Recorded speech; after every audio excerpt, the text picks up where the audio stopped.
लगभग 6 वर्षों से YouTube चैनल के माध्यम से हम गायत्री साधना से संबंधित बहुत सारी जानकारियाँ आप लोगों तक पहुँचाने का प्रयास कर रहे हैं। ज्योतिष संबंधी जानकारी, वास्तुशास्त्र संबंधी जानकारी, अंक ज्योतिष संबंधी जानकारियाँ, बहुत सारे हमारे वीडियो इन सब चीज़ों को लेकर के बनाए हुए हैं और आप लोगों ने उन सब वीडियो के माध्यम से लाभ भी उठाया होगा। और गायत्री साधना में कई लोग जो है हमारे वीडियो को देख करके उन्होंने गायत्री साधना प्रारंभ की और कई लोग इस मंत्र का लाभ भी ले रहे हैं। अब हम कुछ एक ऐसी श्रृंखला चलाने जा रहे हैं जिसमें छोटे छोटे आख्यान यानी छोटी छोटी कथाएं, छोटे छोटे कहानियाँ जो कि प्रज्ञा पुराण से ली गई हैं, परम पूज्य गुरुदेव के साहित्यों से ली गई हैं, ओशो के प्रवचन के माध्यम से ली गई हैं और भी अनेक हमारे जो ऋषि मुनि या हमारे जो शास्त्र हैं उनके माध्यम से ऐसी प्रेरणादायक कहानियों के माध्यम से आपको बताने का प्रयास करेंगे, जिससे क्या होगा कि आपके जीवन में चली आ रही अनंत समस्याओं का आपको समाधान मिलेगा और कई जो भ्रांतियाँ व्यक्तियों के जीवन में आती हैं, कई अंधविश्वास रहते हैं, वो भी सब दूर हो सकेंगे। तो इस श्रृंखला को भी आप उतना ही स्नेह प्यार देंगे और वीडियो पसंद आने पर ज़्यादा से ज़्यादा लोगों को शेयर करेंगे, सब्सक्राइब करेंगे। ऐसी हम आप लोगों से कामना करते हैं। पितृपक्ष चल रहा है। पितृपक्ष क्यों मनाते हैं? जिन माता पिता का जीते जी लोगों ने सम्मान नहीं किया, उनको कभी भोजन के लिए नहीं पूछा, कोई उन्हें वृद्धाश्रम छोड़ करके चला गया, कोई विदेश चला गया, माता पिता यहाँ पर उनका देहांत हो गया, 3-3, 4-4 दिन तक वो मरचुरी में पड़े रहे, लेकिन उनको देखने तक नहीं आए। हमारे आदमी राधे राधे, जय श्री कृष्णा, नमस्कार। मैं आचार्य पंडित गिरीश बहरोलिया। वैज्ञानिकों का कहना है कि जब किसी व्यक्ति का पिता या माता का देहांत हो जाता है तो ज़ोर ज़ोर से चीखता है, रोता है, छाती पीटता है। उसका ये मतलब नहीं है कि वो अपने माता पिता को बहुत ज़्यादा प्रेम करता था। जब उसके माता पिता जिंदा थे तब वो उनको पानी तक के लिए नहीं पूछता था। बेचारे एक कमरे में पड़े पड़े और उन्होंने अपने जीवन का अंत कर लिया। लेकिन उनके मरने के बाद में व्यक्ति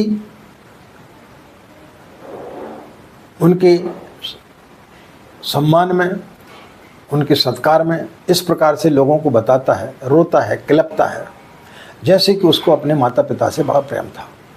इसका उनकी मृत्यु से कोई संबंध नहीं है। होता है कि तुम्हारे अंदर एक धक्का लगा, जरा सा होश आया, उनकी मौत ने तुम्हें झकझोर दिया और तुम्हें अब ये चीज़ सताने लगी कि मैंने अपने पिता और माता के साथ में क्या किया। अब तुम उनसे माफ़ी भी नहीं मांग सकते हो। अब वो व्यक्ति जिंदा भी नहीं है कि तुम अपने कर्मों का, अपने पापों का उनसे माफ़ी मांग करके प्रायश्चित कर सकें। अब यह छाया की तरह तुम्हारे जो पाप हैं वो तुम्हारा पीछा करेंगे। उन सबसे पीछा छुड़ाने के लिए कई वर्षों से लोग पितृपक्ष मनाते हैं। पितृपक्ष में पिता को ऐसा भोजन बनाते हैं जो उनको पसंद था, लेकिन उनके जीते जी कभी उनके पसंद का आपने भोजन नहीं कराया। कभी उनकी इच्छा हुई कि आपके साथ में होटल चलें, आपके साथ में किसी मित्र के यहाँ चलें, तो आप उनको ये बोल करके, डांट करके घर में बिठा देते थे कि आपके हाथ पैर कांपते हैं, आप ठीक से खाना नहीं खा पाते हैं, आप कपड़े गंदे कर देते हैं, इससे हमारी बेइज्जती होती है। आप उस समय शर्म महसूस करते हैं। लेकिन कभी आपने सोचा कि जब आप छोटे थे वही माता पिता आपको होटलों में लेके जाते थे, पार्टियों में लेकर के जाते थे, वहाँ आप कपड़े गंदे कर देते थे, लेकिन उन्हें कोई संकोच नहीं होता था, उन्हें कोई शर्म नहीं आती थी।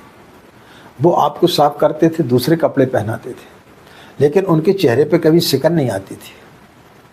उन्होंने आपकी उंगली पकड़ करके चलना सिखाया, लेकिन जब उनको ज़रूरत पड़ी तब आपने उनकी उंगली को पकड़ा नहीं, आपने उन्हें धुतकार दिया।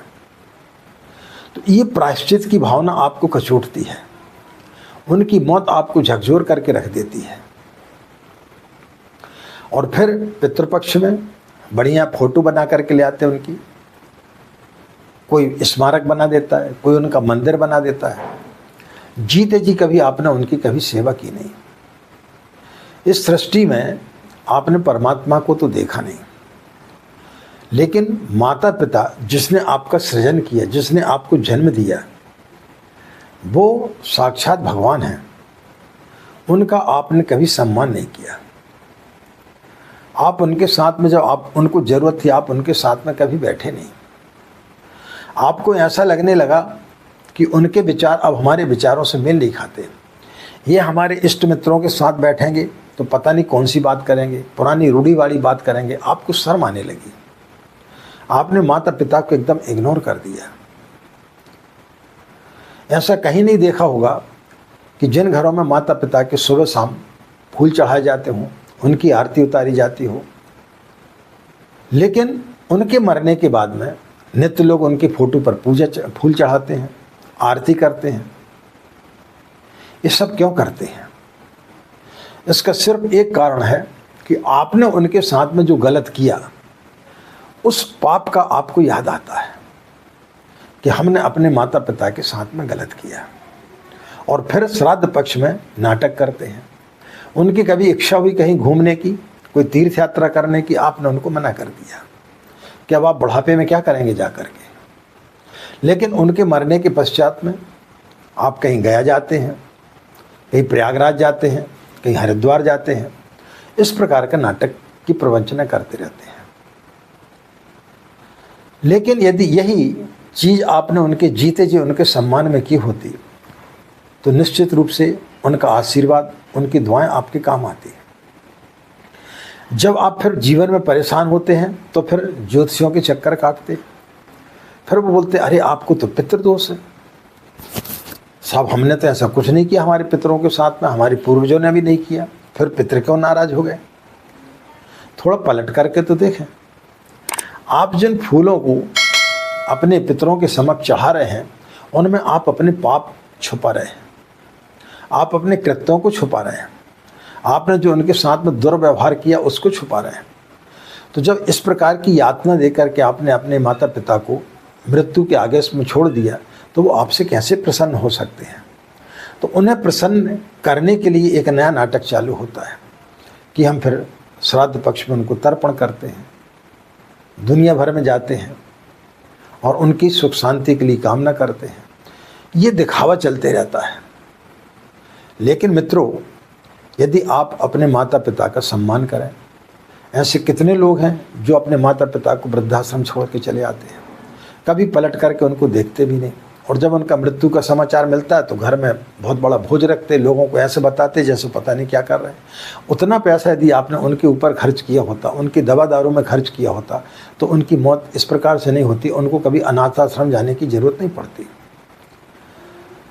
तो मित्रों, यदि हम अपने माता पिता का उनके जीते जी सम्मान करें,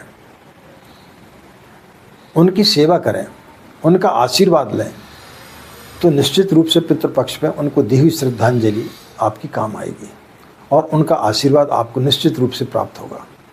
लेकिन जब तक हम ये ढोंग करते रहेंगे, हम अपने पापों को छुपाते रहेंगे, तब तक आपको कभी भी शांति नहीं मिलेगी। आपके कर्म आपका पीछे नहीं छोड़ेंगे, क्योंकि उनकी मृत्यु आपको झकझोर कर रख देती है और उसके पश्चात आपको समझ में आता है कि अरे ये क्या हो गया। फिर वो चीज़ आपके पास में नहीं रह पाती है। तो सच्ची श्रद्धांजलि यही है कि जिनके माता पिता हैं वो उनका सम्मान करें, उनको कुछ समय दें, उनका आशीर्वाद लें और उनको हमेशा प्रसन्न रखें, तो निश्चित रूप से आपका जीवन धन्य होगा। आज की बात समाप्त। हमें आज्ञा दें। नमस्कार। ओम शांति।